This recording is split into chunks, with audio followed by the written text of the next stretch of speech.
South Africa's corridors of power hide a dangerous truth. This is where politics, policing, and money collide. This is the story of Vusimuzi Matlala, the man whose tenders, political connections, and shadow networks shook the very foundations of the ANC and the SAPS. But it was at the very end where I threw in a question to him, just briefly asked him, is he concerned about the allegations leveled against him, in making the news?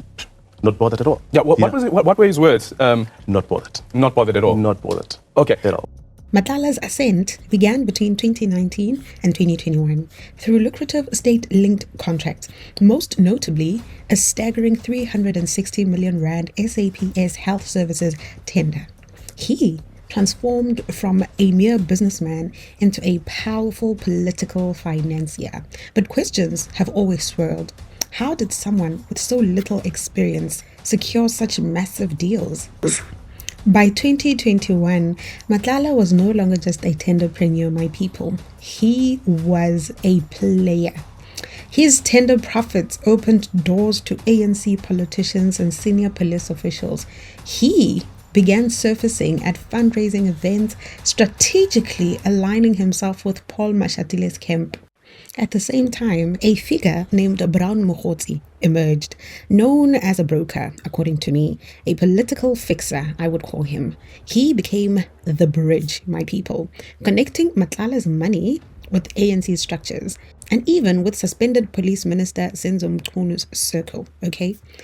By late 2023, the ANC was preparing for its 112th anniversary celebrations, scheduled for January the 8th, 2024 in Cape Town. The event was meant to be some form of a showcase of their unity, some showcase of power and political muscle. But behind the grand plans, whispers continue to circulate. How was such a massive celebration being funded, my people? Some ANC insiders hinted that not all the money came from traditional party channels in actual fact. The name on everyone's lips, Vusimuzi Matlala, quietly, allegedly, allegations spread that he had taken on a sponsorship role. While others in the ANC expressed an unease in this particular situation, behind the scenes, Mr. Mogotsi was working with networks to just channel Matlala's support towards factional elites. Now, let's take it back to just days before the celebration of the ANC. Another startling detail actually emerged, my people. Reports have suggested that Matlala had sponsored Colonel Smangaliso Usmanga Simelane. I know, it sounds like a new name, but we'll talk more about him. A former head of crime intelligence in Soweto and an ex-Umkhonto Wesizwe veteran. At this point, my people, I hope your brain is sounding alarms. You are remembering something. Simelane was not alone, my people. Alongside him were 5 other crime intelligence officers who were allegedly funded by Matlala. The costs included travel, accommodation, and access to the celebrations. That on its own sounds like the posh life, right? So why is ANC not paying? Why is he the one to pay? Remember the budgets that Cyril Ramaphosa spoke about when he was talking about overhead costs and things that are now expensive and have to be calculated and added onto the bill because things are expensive now? Weren't they included in that? What happened? We need an explanation because Matlala to a colonel with 5 people, traveling, accommodation, what do you mean? The people who were running the campaign were so methodical. They recorded everything. This point on its own, my people, allows us to actually draw and say Ramaphosa understands the importance of methodology and of recording every single thing to the T. If it ever happens that nothing is recorded, it is not because he is not aware of its importance, but because he is turning a blind eye towards what must happen and blaming other people, just as he commended his campaign manager. In black and white, they recorded who was given money, what was it for, and some of the money was deposited into people's account to pass on to others, to people in the regions and people all over. And most of that money was then distributed for a branch to hold a meeting, to hire the venue, for people to travel, for airtime, and all those types of things. This basically means if Brown Mogotsi is a campaign person or a fixer, and in this particular regard, he was speaking to Matlala about tickets of crime intelligence officers. It has to have been recorded somewhere for it to gain some form of credibility. If it has not, then this may be intentional. If it is, then Ramaphosa clearly knew about every single thing that Mkhwanazi spoke about. Now, let's talk about the 8th of January 2024, the day of the anniversary. This anniversary, like I mentioned, took place in Cape Town. The atmosphere was amazing, festives, there was music, there was speeches, and thousands of supporters were in attendance to celebrate this anniversary.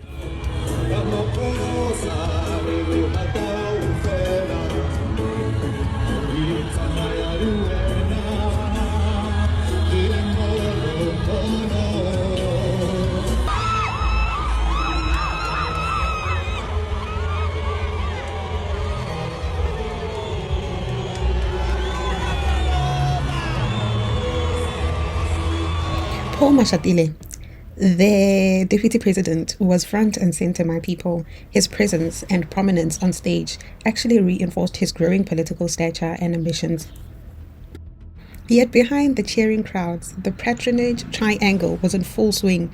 Matlala's money, Mogotsi's networks, and Mashatile's political capital were converging, hidden in plain sight. Deputy President, please indulge me on this one. I'm sure you are aware of the reports that have been circulating, particularly with regards to the declaration that you made in Parliament with regards to the properties that you owned. The issue that perhaps South Africans are concerned about is there seems to be an allegation that senior government officials are using their positions to amass wealth and live in luxury. What is your response, particularly as it pertains to you? What properties do I own? The one in Constantia that you declared in Parliament? No. People must read. That's just first thing you must learn in life. There's nothing in Parliament that I said I own a house. I said I live there. That house is owned by my son-in-law. It's a very simple thing to read. So what's the problem?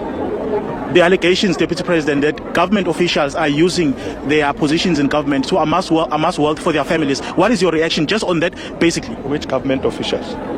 Politicians in particular. Which politicians? The allegation, Deputy President, that you in your position are using the... Are you talking about me or politicians? You in particular, with regards to just these allegations. But I've answered. I don't use government money. There's no government money in those houses. So what are you looking for? It's not government money. So I don't know what are your problems. It's a private home. It's owned by the family. It's not government. So how does government come in? I work for government. I get paid a salary. That's all. I'm here to push development in the rural areas, not to come and talk about my property in Cape Town. It's a private home. It's not owned by government. Thank you so much, DP. Thank you so much for your time. Thank you so much. I want us to take a few things from the video that you've just seen now about how Paul Mashatile responded to these questions. The first question was, can you say anything about the properties? There is immediate deflection. What properties do I own? What properties do I own? Instead of actually directly answering those questions, he questions the reporter. That is a trick from PR that people use to make sure they are leading the conversation and they are in control of what is being said. The tactic usually shifts the burden back to the journalist, implying that the question is actually baseless while avoiding addressing the substance, which is the Constantia property. The second red flag, my people, is when someone tends to see the importance of minimizing or oversimplifying something. When he says it's very simple, it's a very simple thing to read. People must read. That's just first thing you must learn in life. That alone is a red flag because you are dismissing the issue as though the public or the media are in actual fact very misinformed and can't read, which you know is not true. This belittles the concern rather than addressing the true transparency about the ownership of this particular property and the financial links. Therefore, you're making this reporter feel so uncomfortable, hoping that he does not continue to ask you these questions because these questions are questions you don't want to answer. There are so many things I can say about this particular person and how they responded to the questions of this reporter. And I must say, well done to the reporter. Well done. That is good journalism. He changes his voice, and there is a form of temper change. I'm sure you probably saw it. At some point, he even looked like he was about to cry. His voice was cracking. He didn't know what to do. His eyes were blurbing around. He was so shocked that this is actually happening at this time, and I was so unprepared. But I've answered. I don't use government money. There's no government money in those houses. So what are you looking for? It's not government money. So I don't know what are your problems. It's a private home. It's owned by the family. It's not government. So how does government come in? I work for government. I get paid a salary. That's all. The frustration and repeated questions actually give it away. He actually shifts his tone very sharp. He is slightly defensive, but wants to actually understand what the reporter is going to say next. Basically, what he said is, which government officials? Which politicians? Are you talking about me or are you talking about politicians?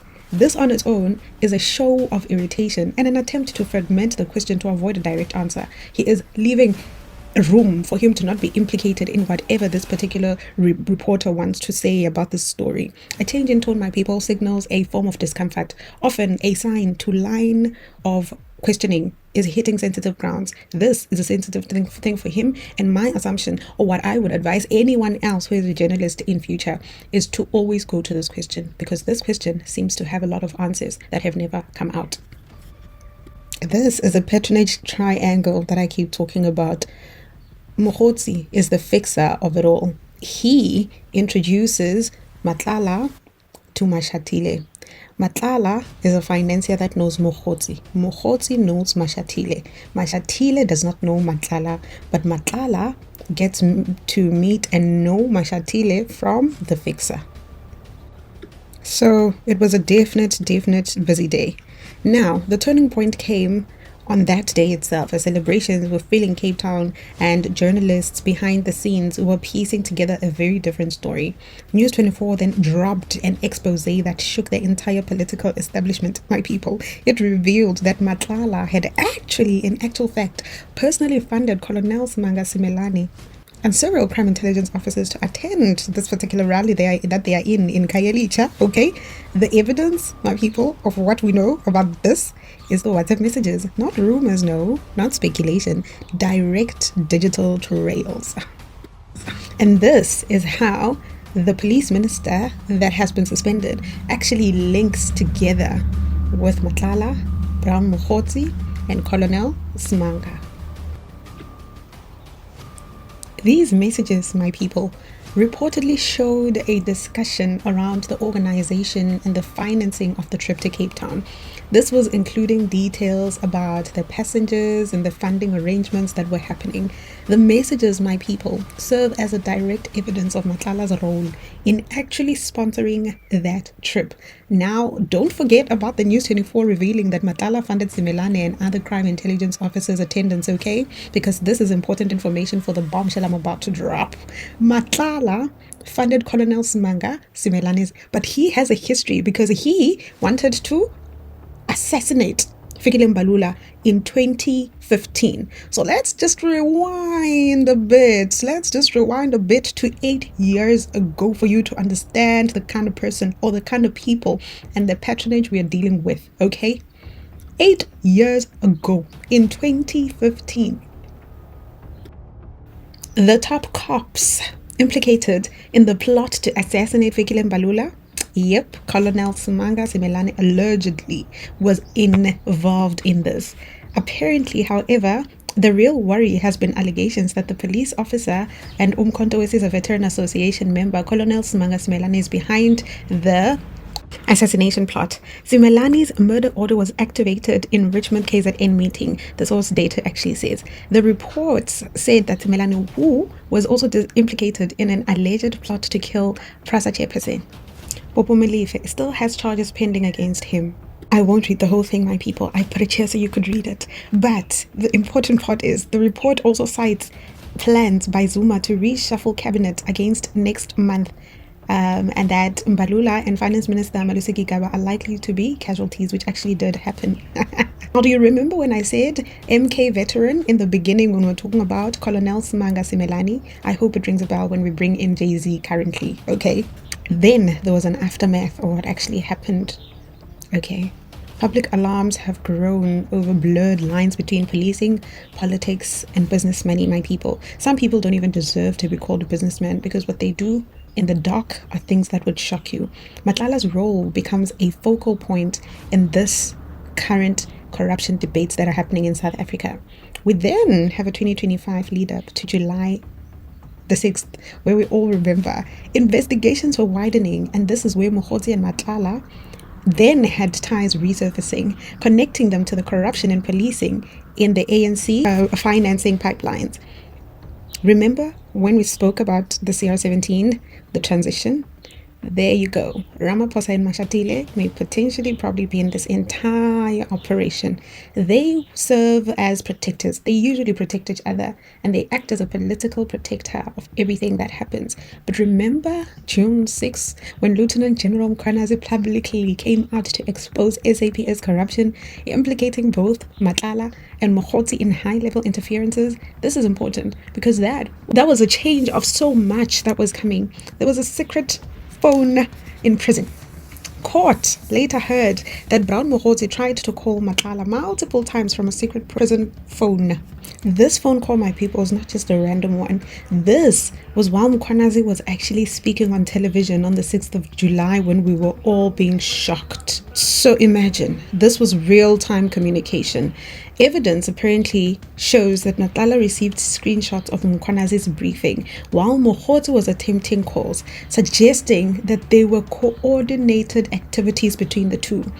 State reveals that Matlala tried to dispose of the prison cell phone in a toilet, my people, so no one actually sees it. But guess what? The data extraction linked him to Mogotsi, and a Hawks officer saved as operator. I wonder who that is because I don't want to put in a name, but I know who it is. Stay tuned for the next one. Intensified charges. Matlala now faces charges of attempted murder and money laundering linked to a 2013 shooting of his ex-girlfriend, Tebogo. To date, I still wonder why Mogotsi is not in jail. In September 2025, my people, Mogotsi's role was actually exposed like today.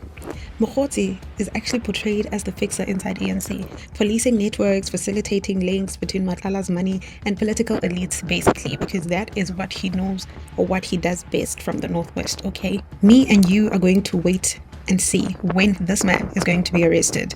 Now, we do have Mashatile's network context that I would like to share with you in detail in the next coming video. I really hope you enjoyed this particular video, and I will bring you more amazing and good and perfect videos of analysis of what the triangles actually mean. But for me, Shongengobeni signing out on Allegedly. Bye.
Fukane now joins us here in the studio. Just a few hours now that you guys concluded that raid at the Vusimuzi Correctional Center. But tell us about that brief encounter with Vusimuzi Matlala. It was very brief, like you say, Aldrin. Literally, just before midnight, that's when we were moved to the CMEX section of Vusimuzi Correctional Facility. And, that facility, there's no network coverage. That facility, we know that only high-risk offenders are kept there, and that's where we found Vusimuzi Matlala. One can say it was by sheer coincidence, but, it was instinct as well. The brief moment comes, we were not allowed to film, I must mention that... at the CMEX part? At the CMEX part, Okay. yes. So the initial part of awaiting trialists, we were allowed to film at the BMEX section of the prison. But when we got to CMEX, we were advised not to film. Yes, we can go into the prison and prison cells and see the raid as it happens. And Vusimuzi's cell was raided as well. They searched for contrabands, for cell phones, for whatever illegal things may be in there. But it was at the very end where I threw in a question to him, just briefly asked him, is he concerned about the allegations leveled against him, in making the news? Not bothered at all. Yeah, what were his words? Not bothered. Not bothered at all? Not bothered. Okay. At all. And we know, of course, that he's facing attempted murder charges. Yes. And there was an explanation also from the Correctional Services Commissioner why he was being kept at the CMEX part of the correctional center. But speak to us about the case that he is facing and the court appearance that is expected on Friday. On the 11th of July, which is Friday, Vusimuzi Matlala will be in the Johannesburg High Court. He's facing an attempted murder charge, and this relates to a 2023 alleged assassination of his former lover. We don't know the circumstances there, but we know that he's one of the suspects who, at the time, was charged. Actually, earlier this year, he was arrested earlier this year, around May, for that attempted murder, which happened in 2023. But, we know as well that there are other 3 or 4 co-accused. We don't know the names yet, but I'm sure on Friday we will see those co-accused as well. But also, in this story, we touch on Vusimuzi, the shady businessman, with ties to at least, the corridors of the policing structures within the country, Senzo Mkhunu and Bheki Cele. I mean, yesterday afternoon, we were in Pretoria, in Manley, at this apartment, which is spoken about, which he leased, and at some point, handed the keys over to Bheki Cele to take occupants for some time there. So 360 million rands of a contract which he was awarded shortly before Bheki Cele left the police service. He got that tender. That tender was cancelled days before he got arrested in about 6 months ago. But also, Aldrin, I must make it clear that this character we're talking about, Vusimuzi Matlala, he's also, prior to getting the 360 million rands tender, there's also that question about the 3.2 billion rands Tembisa Hospital scandal, which he was mentioned in, and he was investigated at the time before getting this tender. And we talk of the late Babita Deokaran, who was a whistleblower in that case and has since was assassinated at the time. Yeah, and just quickly as we wrap up, Vusimuzi Matlala was not the only so-called person that enjoyed the so-called limelight at that moment, but there's also the likes of Thabo Bester and Radovan Krejcir. Tell us about what you saw. Who were in very good spirits. I saw Thabo Bester. They opened the cell to Thabo Bester. The normal routine, the raid took place. You speak of Radovan Krejcir as well, who lost a lot of weight. I didn't recognize him until the prison official told us that's Radovan Krejcir, and we saw at the door. So you're talking Radovan Krejcir, you're talking Thabo Bester, you're talking Vusi, one of the famous crime kingpins in Mamelodi as well. Those are the guys that we witnessed at the CMEX division of that prison, and we're told that they are under 24-hour security guard. At no point is there no guard outside their doors. But Thabo Bester, in good spirit, was smiling. He doesn't have any laptop in his prison cell. They didn't find any contrabands. They didn't find any cell phone devices. What we witnessed at least was a stack of books, and prison officials were telling us that he enjoys reading. So at no point was any illegal substances or any illegal anything found in the CMEX section, at least of that prison. And Tobekale, the Correctional Services Commissioner, saying that there's no way that he'll be able to escape from the CMEX Absolutely prison. not. Okay, thank you so much. Karama Fuka, our reporter here.